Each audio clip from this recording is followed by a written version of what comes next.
Hi, my name is Hyuntae Choi. Hi, my name is Marco Jimenez, and we are the hosts of Full Cadence Podcast. Full Cadence believes in the power of the arts to sustain the human spirit. Through sharing stories of young artists in the performing, visual, and literary arts who are making a difference in their communities, we hope to inspire our listeners to examine how they can use their own talents and unique skill sets to do good. We also aim to forge a network of artists dedicated to their craft and to advancing issues of social justice. Coupled with special episodes exploring the vast world of classical music, Full Cadence ultimately seeks to excite hope and joy in our audience. If you'd like to be featured on this podcast or would like to nominate someone, please feel free to contact us at fullcadencepodcast@gmail.com and follow us on our Facebook page and Instagram, links in the description. Our special guest for this episode is Kofi King. Kofi King is 18 years old, headed into his freshman year at Columbia University. Having previously attended Middlesex School in Concord, Massachusetts, he was exposed to an environment filled with energy, dedication, care, and endless opportunities. So as he saw fit, he melded those traits together into himself in order to develop as a person and an artist. As he prepares to attend school in vibrant and bustling New York City, he's been honing his creative abilities in film this summer and is planning to take a film internship in Manhattan. Lately, his daily approach to life has been to appreciate the smaller moments and become better each day, no matter the skill set. If you're interested in seeing Kofi's videos, they're posted on his Instagram at Kofi and his YouTube account, Kofi King, as well. Kofi, welcome to Full Cadence. Hey, what's going on, guys? How are you doing? Doing great. How are you? Doing great, thanks. You know, it's a great morning here in Atlanta, Georgia. I want to thank you for reading that bio. It was well said. And I'm just glad to be here. No, we're glad to have you. So could you talk a little bit about your journey as an artist? What inspired you to first make films and what genres have you explored along the way? Yeah, totally. So in middle school, I was actually really great at Photoshop. And so I would like superimpose pictures of my friends' faces on like pieces of fruit and just like random celebrities. And everybody loved that. So from that point around like 6th or 7th grade, I kind of saw like my creative abilities digitally take off. From elementary school, I always loved to draw and do art. I made the t-shirt for my school, for my grade, the fun run, like our 5K run. Mm-hmm. And so that was also kind of seeing like the peak of my creative abilities come up. And also in middle school, I ran a club, and it was a stop motion animation club. So with like little Legos and stuff, we would like, take photos of every frame moving around. And me and my friend did stop motion animation club, and that was such a fun time. So going into Middlesex, my freshman year, I kind of took a break because, I wanted to get acclimated to the environment. Mm-hmm. Academics wasn't a big shift because I came from a nice private school earlier, but, I still wanted to take it slowly. And so during that time, although I wasn't creating that much, I watched a lot of YouTube on how to use Adobe After Effects. And that's like a pretty professional editing software. So during that time, I wasn't creating a lot, but I was learning a lot along the way. So, over the span of, it's been about 2 years now, I've made a couple of music videos, and those are on my Instagram. I've made a snowball fight. I've done a handful of videos for clients. So, I made one for the football team. I made a video for my dance teacher. I made a few videos for my mom in her salon. And in terms of films, it's been, Snowball Fight. I made an admissions video for Middlesex School. Oh, wow. And there are also other videos, just on my YouTube channel, so you can find them all there. But it's been a trip. Do you think that film in general is what the director creates? I mean, I'm guessing what you put out as a video, or is it what the audience interprets? Or do you see them as the same thing? Like, what are your thoughts on that? Yeah, it's interesting. Well, for one, I'd say depending on how many people are on set and production,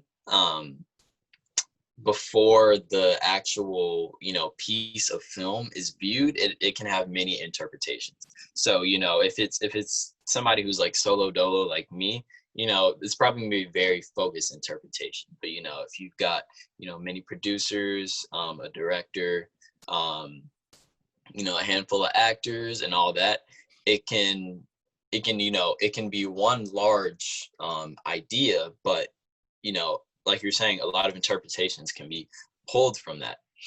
So when you get to the viewers, I mean, I really do think that it is based upon, how the viewer interprets it. I think the director can kind of, give his or her, angle on it and kind of lead you to where the director wants you to, interpret the video. But, I really do think that it is up for film, is up to the viewer to interpret what they see out of the video or film. Because, I think film is strong enough to impact you on a very personal level and, change your life in many ways. And I think, to an extent, it's a film is how you choose to see it. And, I don't, directors are different, but I think with my videos, I'm not going to see viewers in any other way because they see it how they choose to see it and let it impact them and in a way that's personal to them. So I think that goes along with the conversation of art in general. Everybody has their own personal experience and you can't, mimic anybody's experience but your own. So, it's up to the viewer for how that art is interpreted. That's fascinating. So I mean, so what do you see the role of, I guess, filmmakers in society then? It's a good question. I'd say filmmakers in society are I feel like they're agents of subversion. And at least for my favorite films, they're agents of subversion. And, agents of subversion as in, relaying ideas that are kind of opposing to how society has been acclimated to life. Relaying ideas that are uncommon to that and unconventional in a very discreet way. Because I think things like activism and written stories or like books can a lot of times be seen from the public eye as less appetizing. I think what I've gotten as like a general feel from how people enjoy film and everything is that it's a much more palatable medium of art. And I think in that sense, it's easier for these ideas that are, more controversial and unconventional to, be inserted into the viewer and be expressed to, society. And so I'd say that it's kind of more undercover than, your other forms of activism or, just human expression. Yeah, so that's super interesting. From your experience, what elements of film do you think makes it that unique medium in fostering connections within a community? Man, I think people, videos are so amazing because you can actually see people, you know, in these moments of time. And, you know, sadly, you know, books are going out of fashion because you kind of have to create this own world, and which is a completely different and amazing experience. But you know, movies and films kind of do the work for you in terms of, you know, what you can see. And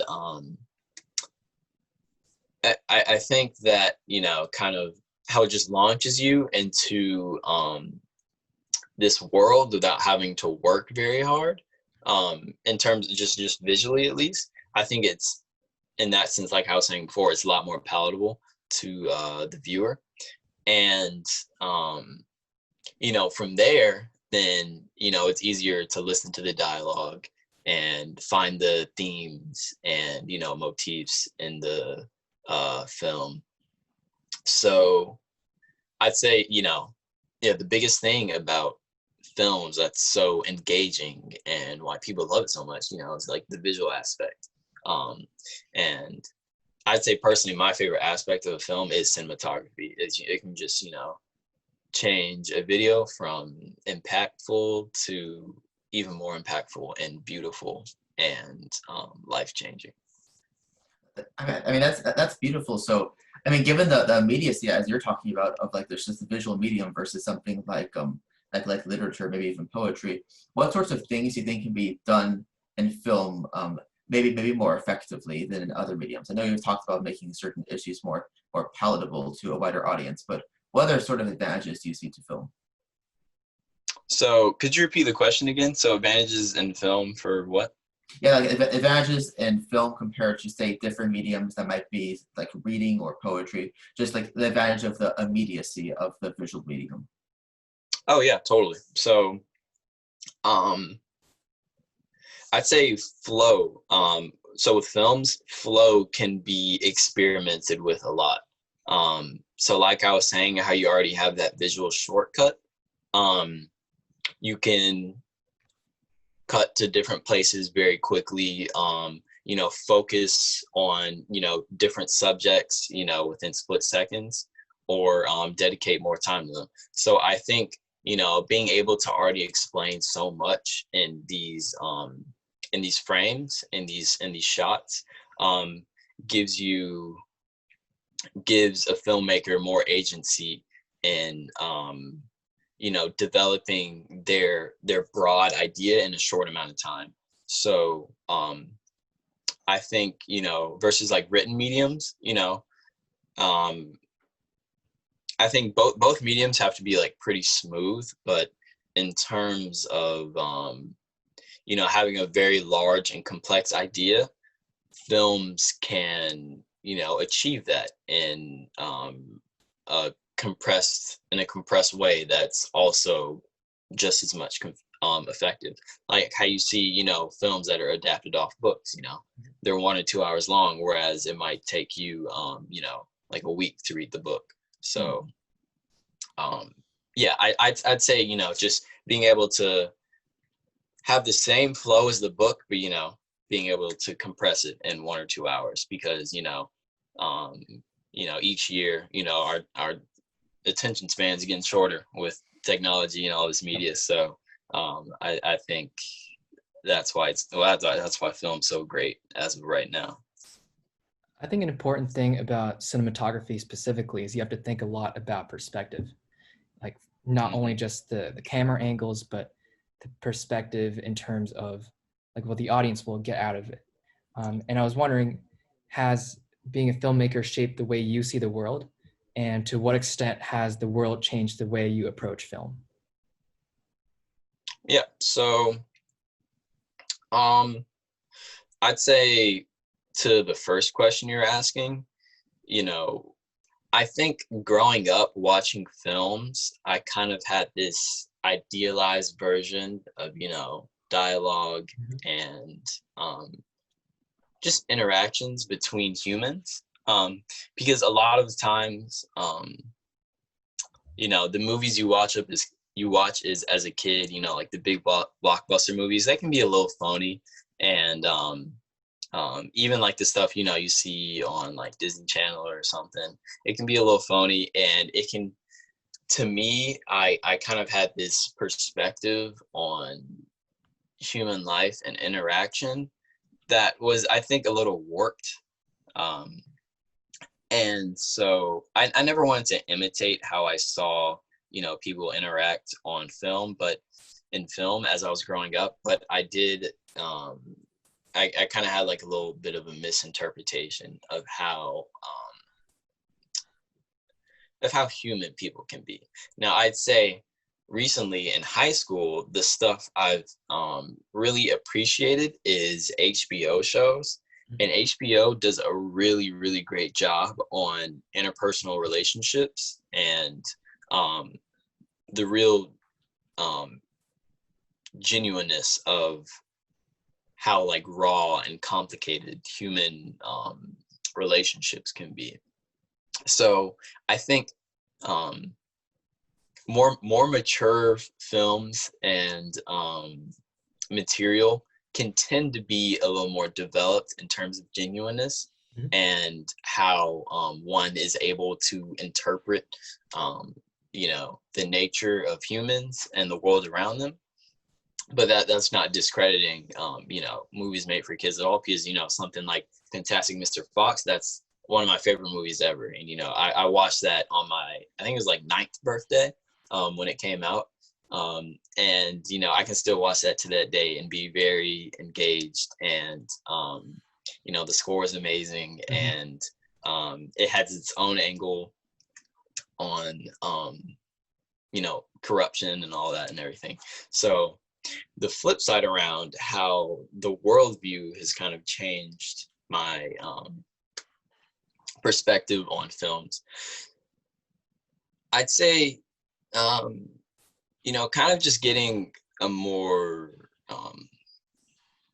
global centric education in high school, and, you know, meeting, you know, kids like UHT from, you know, international students from around the world and not just the US, and learning courses of, you know, West African history and such. I think, you know, being able to see those perspectives has kind of got me to be able to be here at 18 years old and realize that, you know, humans are human. I think in America, it's very easy to kind of develop a worldview as, you know, mainly like race or gender, and each valued identity is different among each country. You know, everybody has their own, each society has its own valued identities, but being able to, you know, see kids of different races and, you know, different genders, you know, just be human, you know, have that common ground of, you know, having, you know, the same emotions and interact in the same way as I would with anybody from my hometown, has kind of made me realize to not have a preference in the films I watch and create, and to, you know, always love to, you know, support Black people and Black culture, but also, you know, it's good to watch films from, you know, different countries and different cultures, and also include those elements in your own work. So I think as I expand my creative endeavors more, I'm really excited to kind of dip my toes into the international scope. So yeah. Well, I mean, so obviously in filmmaking, a big part of it, I mean, along with the dialogue and the cinematography, is the music itself. So one thing I might ask you is, I mean, what elements might be important in the music as a filmmaker when you decide what music to put with your piece? I mean, can you talk a little bit about that maybe? Oh man, I definitely say score is one of my favorite things about films. And, you know, I've never been on a professional, you know, production set and, you know, seen how a score is made. But in terms of the videos I've made, you know, I just use, you know, YouTube because, you know, I'm not like a big music producer or anything, but, you know, I let my video play silently, and, you know, I just go through songs of the same emotions that I want to be evoked in the films. And, you know, so far, you know, I've just picked, you know, what I like and, you know, what feels the best to me. So, you know, hopefully in the future, you know, when I work with people that, you know, can create music and actually create music specifically for that video or film, I can express exactly what I want in terms of, you know, I want the viewer to feel, you know, excited or, you know, like sad. So,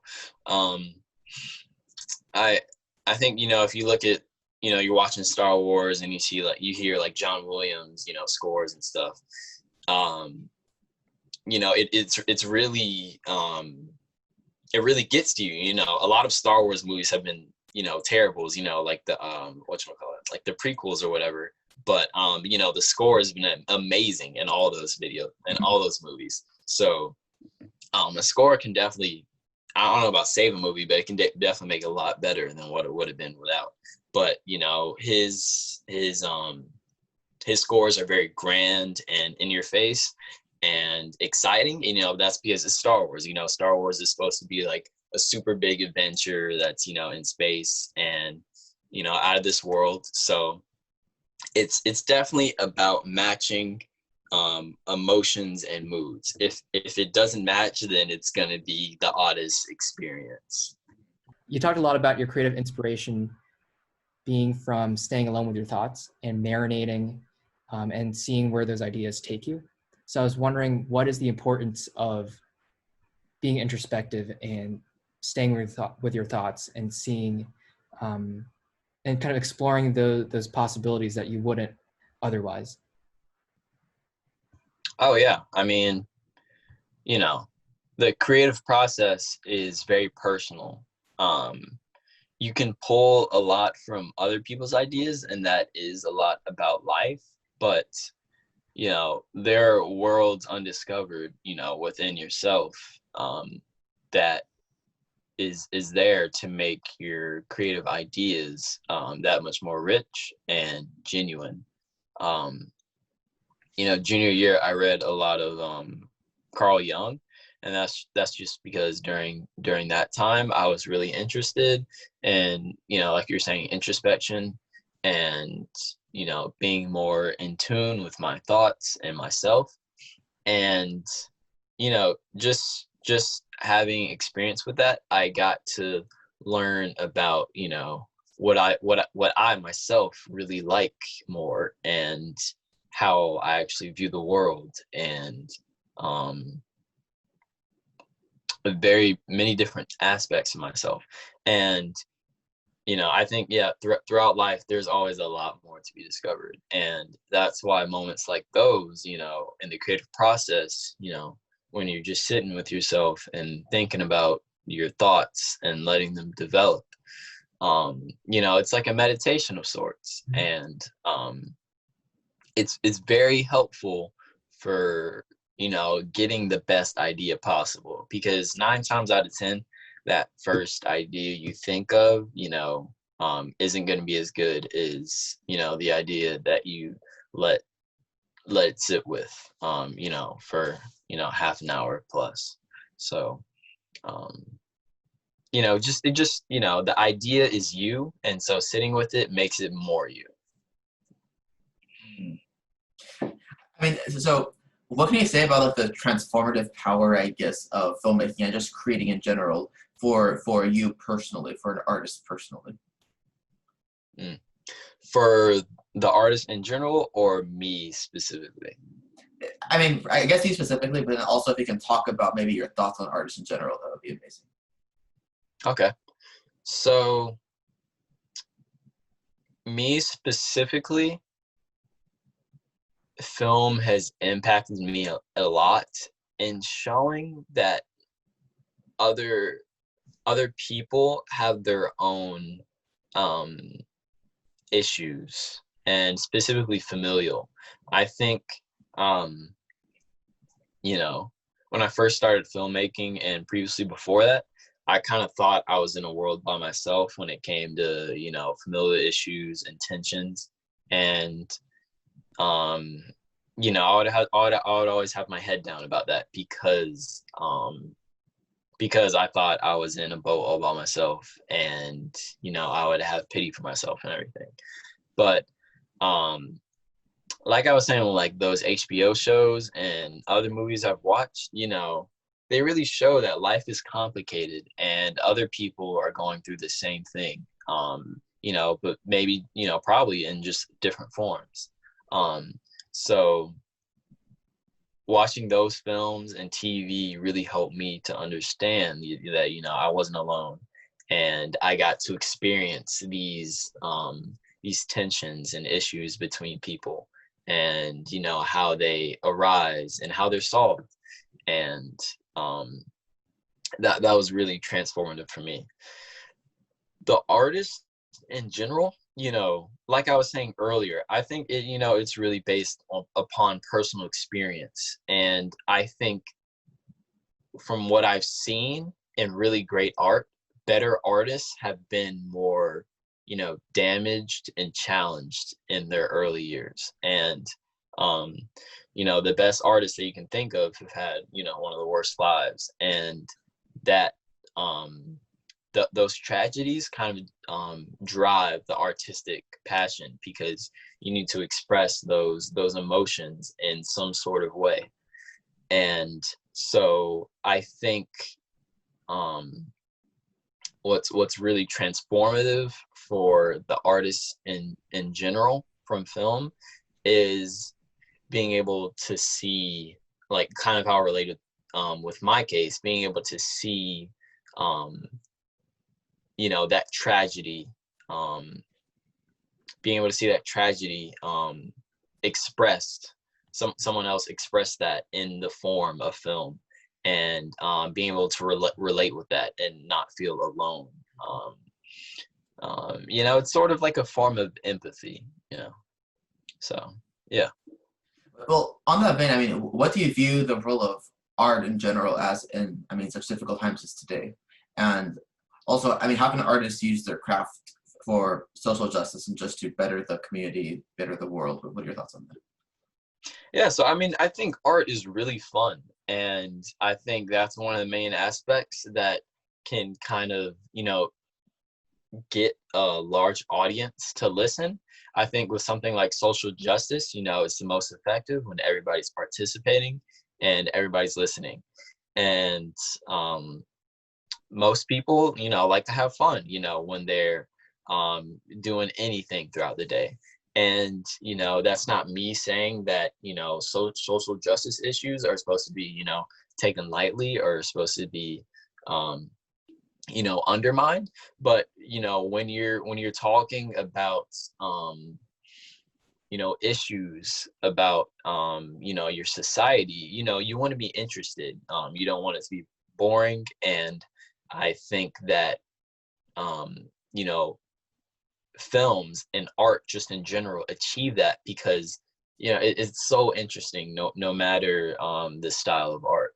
And I think that's what attracts people to it the most, because it could be like a mural on the wall, it could be spoken word, poetry, it could be a film. So I think all of those forms are very engaging to humans, because not everybody's artists, and they'd like to be engaged by artistic minds and artistic content. So versus other things that kind of drive social justice, art is unique in, I think, how it's fun and interesting, and is it pulls more people in because they're having fun while talking about what needs to be solved and fixed. I mean, one thing that I think is so interesting is just how much emphasis you put on communication, because I mean, I think to many people, art is essentially a communicative medium, and like its primary purpose, I guess, is to touch and reach the audience. But one question I might have for you is, do you think that art can be great in a sort of objective sense without touching people, as kind of, or do you think that the purpose of art and the overriding factor should be to move people, to communicate with people? But what are your thoughts on that? So yes, I think art can be great very technically. If you have a sculpture and it looks exactly like how, a human or an animal or a structure would look, then that is very great art objectively.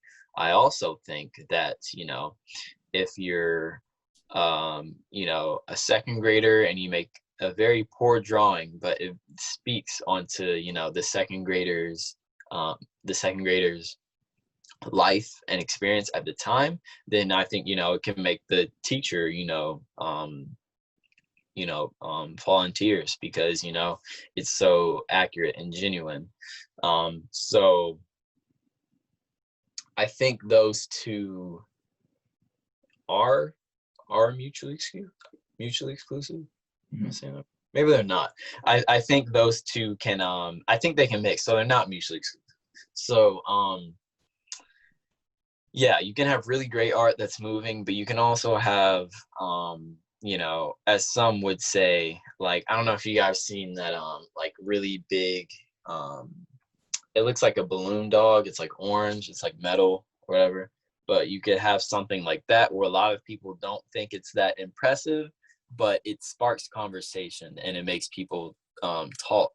And I think that's one of the biggest aspects of art. It's to engage people and get people to talk and reach out to as many people as possible. So yeah. Do you think that the best art, best by your standards, I mean, do you think that the best art is something that combines these elements of being, I mean, great on paper or whatever medium we're working on, and then great to touch people? Or do you think that the best art is just the art that communicates the most, regardless of how good the craftsmanship is, so to speak? Definitely the latter, because I think the former, like how you're talking about the best on paper, it can kind of cultivate like an elitist attitude in whatever art world or art community you're in.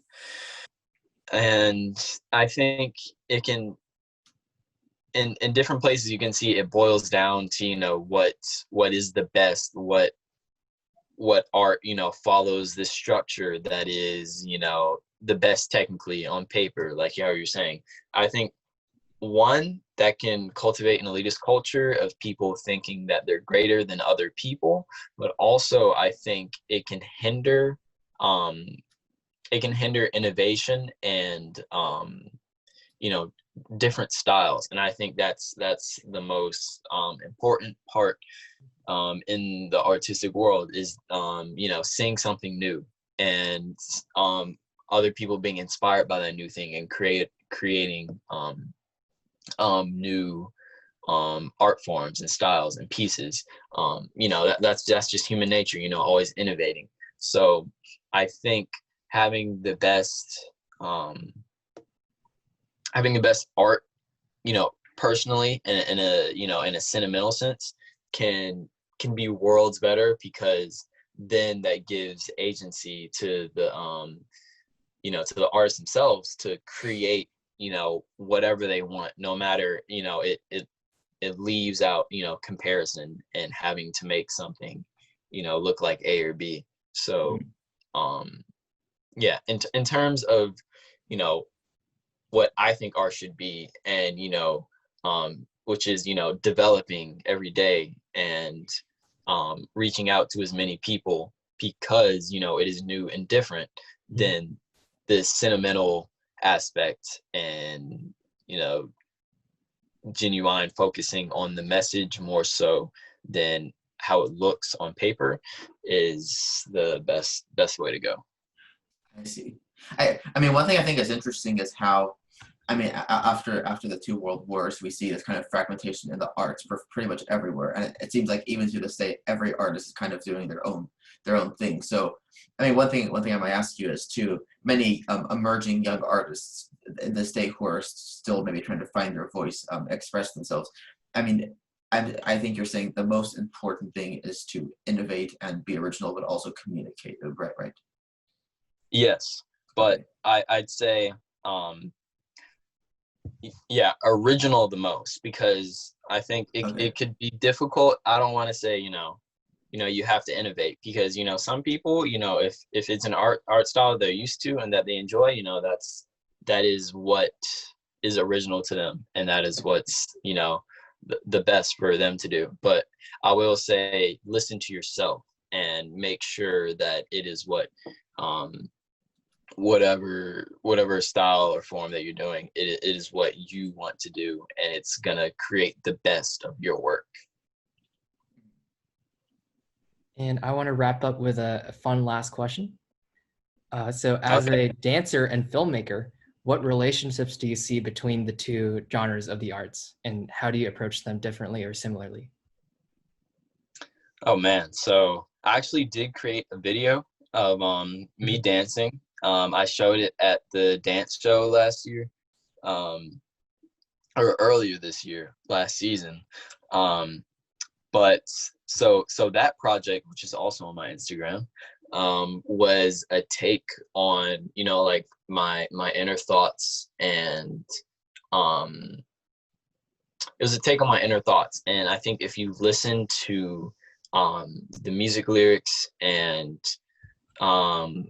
look at the flow and the form of my movements, then you can interpret what I'm trying to portray. But I do think that, dance as an art form is more vague, in the sense where you can leave a lot more up to the interpretation of the viewer. So how that relates with film is that you can create, if it's experimental film and it's not just recording yourself dancing, you can create you can create physics bending dances, because like in the video that's on my Instagram, I put like 5 of myself on the frame at once, and that can create a whole nother vibe or mood than me running across the screen or the stage, trying to make it seem like there are many forms of myself. So I think as long as you're not being lazy with it, and you're trying to be experimental and really express what you want to express, filming dance can be it can unlock a lot of new pieces, for your choreography. So like I was saying, it's ultimately up to what you want to do, and what the artist wants to do, and it's best if it's original as possible. But film opens up the world in the choreography to where you can bend the laws of time and physics in order to express what you want to express. So yeah. I mean, in both dance and film, I mean, what sort of advantages do you see to kind of like bending time and space, bending the viewer's perception of reality? I mean, what sort of benefits can these kind of confer, or I mean, what are your thoughts on that? So, I mean, I think that makes me think of one of my favorite films of all time is Memento, and that's directed by Christopher Nolan. Yes, I love that one. Yeah. Yeah, so what he does in that movie is that it flows backwards. So the protagonist, he has short-term memory loss. So he puts tattoos on himself to remind him of who he is, and what he's doing, and he's in a life, a dangerous life full of like conflict and enemies, so he really has to know what's going on. But how Christopher Nolan warped time in that way is, I think in that film, he's trying to question, how much you trust your reality, and how you can trust other people, and just more in general, how a film can be interpreted, because a lot of the times you're trying to, figure out what's next. If you're thinking it, in a linear, time frame, or if you're throughout the film, if you're trying to think forward while it's going backwards, then that can be a fun challenge. But warping time in film can really delve into I'd say more unique ideas, because that's not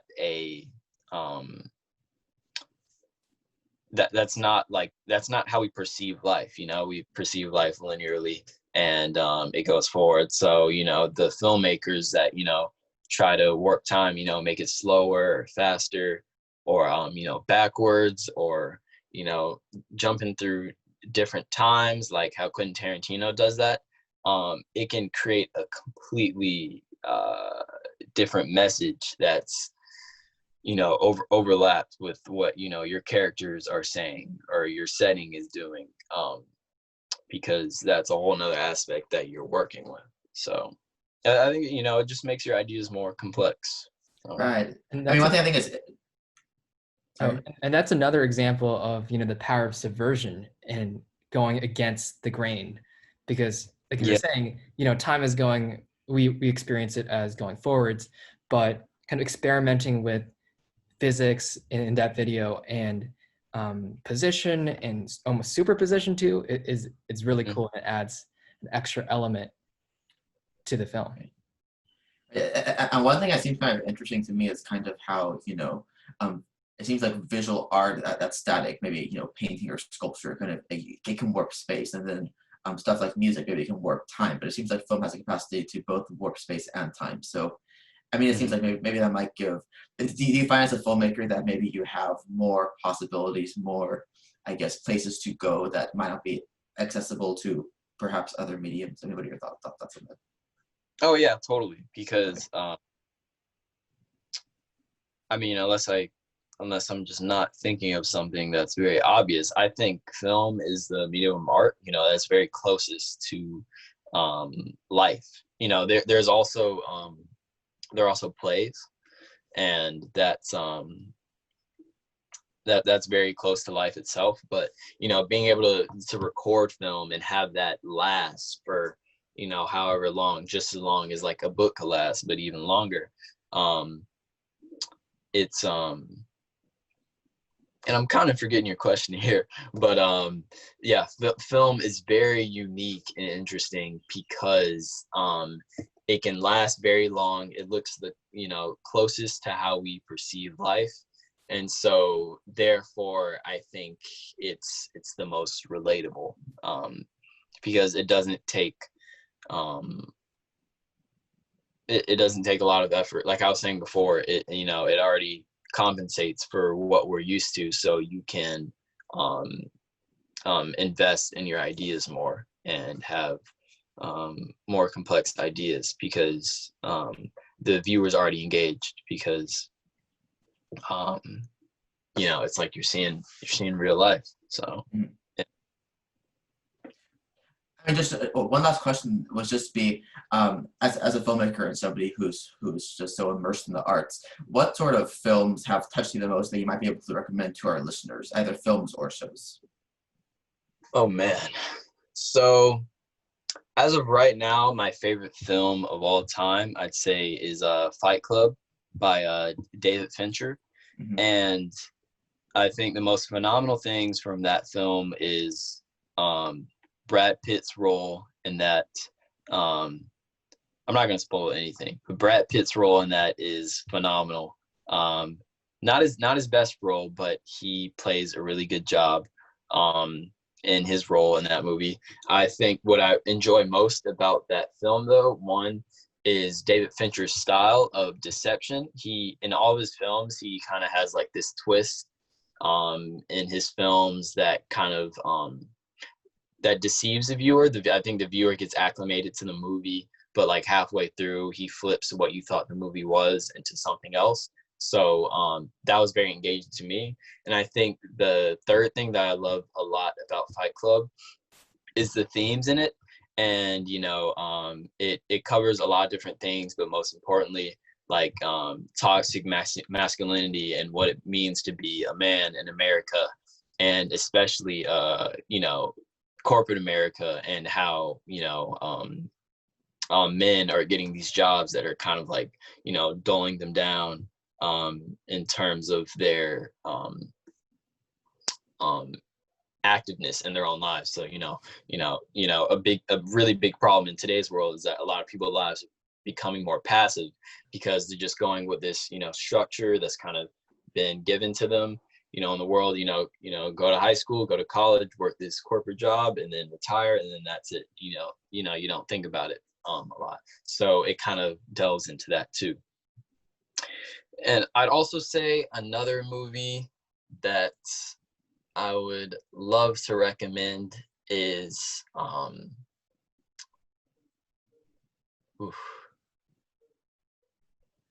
gonna go with two movies. So I'm gonna say Fantastic Mr. Fox, because I mentioned that earlier, and I love stop motion animation, and you'll have a lot of fun with the score in that film, and just like the charisma of Mr. Fox. And so I'll say that, and I'll also say any of the Coen brothers movies. And just for reference, you could watch Burn After Reading, you could watch Fargo, or you could watch A Serious Man. And I think The Serious Man isn't on Netflix anymore, but any of those three movies are amazing. They have a very unique directing style. In terms of their cinematography, they use wide angle lenses for their portrait shots, whereas you'll see a lot of filmmakers where they're used to kind of having like 50 millimeter lenses, which is like a closer lens, and it looks more it looks more like how the human sees life, an eye. But they use wider angle lenses to kind of give their films more of a fantastical feel and a more satirical feel too. So I'd say in terms of just amazing cinematography, they have some of the best that I've seen in films. And so I think I named like 5 films there. So any of those are just fantastic, and I'm watching more and more each day. There are hundreds and thousands of great films. So I'll probably have a new list of my favorite films within the next year. So yeah. And you can find Kofi's videos and films on his Instagram, at Kofi King, and YouTube account Kofi King as well. The links will be in the description. Kofi, it's been such a pleasure to have you on. Thank you so much for your time. Yes, thank you. Yeah, thank you guys, Marco and HT. It's been a great conversation, and I want to wish you guys the best in your creative and just life endeavors as well. So just have a great time. Thank you for having me. Yeah, thank you so much. Yeah, thanks so much. And signing off, this is Full Cadence. You can follow us on Facebook and Instagram. Feel free to contact us via fullcadencepodcast@gmail.com.